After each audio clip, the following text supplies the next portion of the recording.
Welcome to All Car Review channel. Please like, share and subscribe. Thank you.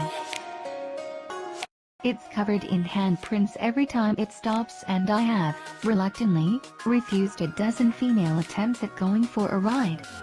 If it wasn't for my girth and uncontrollable grin, all I need to pull off a seriously believable Batman impersonation is a voice synthesizer. The big bull was brought here at night to test a theory: is the Aventador really the king of the road? The fact of the matter is, there is not one other car sold in Australia today that can upstage an Aventador S at the lights. No, not in terms of performance, but sheer presence. This is a car that says F you to anyone that ever doubted you. Lamborghini has always positioned itself as a manufacturer of vehicles for playboys and playgirls, but this is taking it to the next level. Out of all the insane cars that have come through the garage this year, this Aventador S was the only one I genuinely contemplated not giving back. Maybe they wouldn't notice? Maybe I could just turn off my phone, disown my family and start to drive west and never look back. These are all series options because this Aventador S is perfect. But what does it mean to be a perfect supercar? How can any particular object be perfect to everyone? That's a question that is all but impossible to answer, for this is about as subjective a subject as one can find. Nonetheless, the Aventador S is perfect. It does everything the brochure says it will, and during our time with it, never failed to bring a sense of pure happiness to its occupants. A few months ago, when I visited the Lamborghini factory in Santiago, it was pretty evident that the Aventador is the only real Lamborghini left.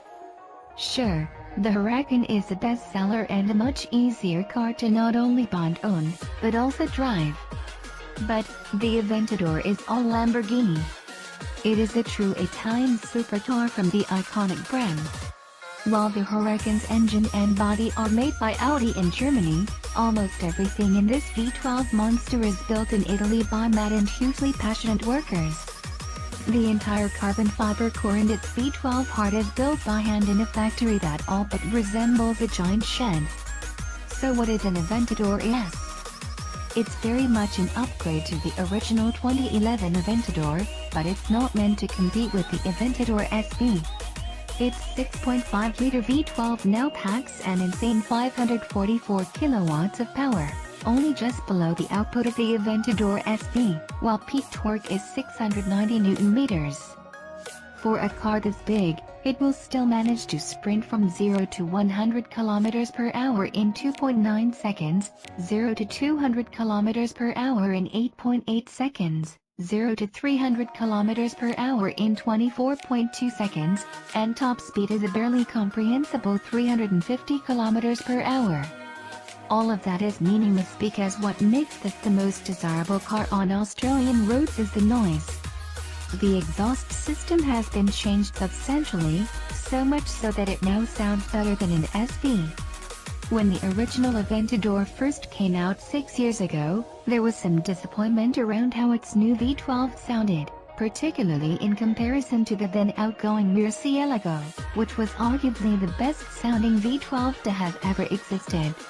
Fast forward to today and the Aventador S has finally dethroned the Murcielago SV as the best-sounding V12 Lamborghini in existence. It's hard to describe the noise without having your eyes roll in the back of your head in a weird sense of automotive euphoria.